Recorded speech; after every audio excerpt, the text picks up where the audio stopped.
नमस्कार, टुडे हिमाचल में आपका बहुत बहुत स्वागत है। आइए नजर डालते हैं हिमाचल प्रदेश की प्रमुख ताज़ा तरीन खबरों पर। सैनिटाइजर के ज्यादा इस्तेमाल से हाथ की त्वचा हो रही खराब, पीड़ित पहुंचे अस्पताल। कोविड के बीच जरूरत से ज्यादा सैनिटाइजर का इस्तेमाल करने से बद्दी में कंटैक्ट डर्मोटाइटिस रोग पांव पसार रहा है। हिमाचल प्रदेश के सोलन जिले के अस्पतालों में रोजाना 1 दर्जन से अधिक पीड़ित इलाज के लिए पहुंच रहे हैं। जिला अस्पताल सोलन में आम दिनों में 15 से 20, कर्फ्यू के दौरान 3 से 5 लोग और बद्दी अस्पताल में रोजाना आधा दर्जन रोगी पहुंच रहे हैं। लगातार सैनिटाइजर इस्तेमाल करने से हाथ की स्किन खराब हो रही है। लगातार मास्क पहनने से दांत, मुंह के भीतर और मुंह पर फुंसियां हो रही हैं। लगातार ग्लव्स पहनना भी बीमारी को बढ़ावा दे रहा है।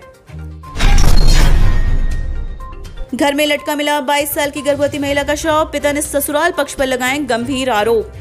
करसोग के साथ लगते छतरी क्षेत्र में गर्भवती महिला का शव घर में लटका मिलने से सनसनी मच गई है। 22 साल की इस महिला की रहस्यमयी परिस्थितियों में मौत के बाद पिता द्वारा ससुराल पक्ष पर गंभीर आरोप लगाते हुए जांच मांगी है। मृतका सपना करसोग से लगभग 11 किलोमीटर दूर बखरोड के समीप दलाग गांव की रहने वाली बताई गई है। उसकी शादी पिछले साल 5 मई को छतरी में हुई थी। सपना के पिता राजेश कुमार ने कहा कि पिछले कई दिनों से लगातार उनकी बेटी फोन पर बता रही थी कि ससुराल पक्ष में उनकी 2 ननद तथा सास ससुर प्रताड़ित कर रहे हैं। इस संदर्भ में डीएसपी गुरबचन सिंह ने कहा कि शव छतरी से करसोग अस्पताल लाया गया तथा वहां से पोस्टमार्टम के लिए शिमला आईजीएमसी रेफर कर दिया गया। जो भी तथ्य सामने आएंगे उसके आधार पर कार्रवाई अमल में लाई जाएगी। विक्रम ठाकुर ने कहा, प्रदेश के अंदर इलेक्ट्रिक बसें चलाने पर विचार करेगी सरकार। उद्योग तथा परिवहन मंत्री विक्रम सिंह ठाकुर ने कहा कि कोरोना वायरस की दूसरी लहर अभी पूर्णतः खत्म नहीं हुई है।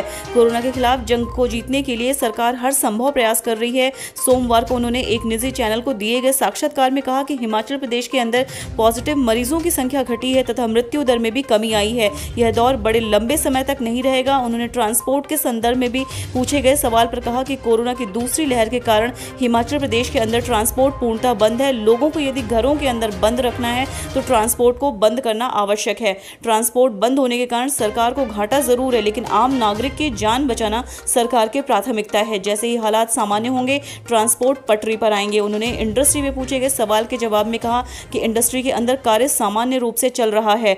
हिमाचल प्रदेश के अंदर ज्यादा से ज्यादा उद्योग स्थापित होंगे, जिससे युवाओं को रोजगार उपलब्ध होगा।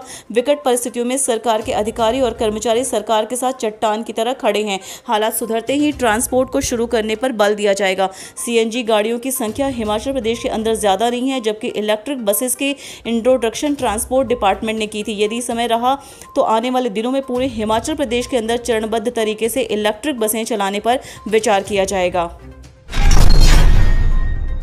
ओलावृष्टि से सेब और टमाटर की फसल तबाह, प्रदेश में 2 दिन भारी बारिश का अलर्ट।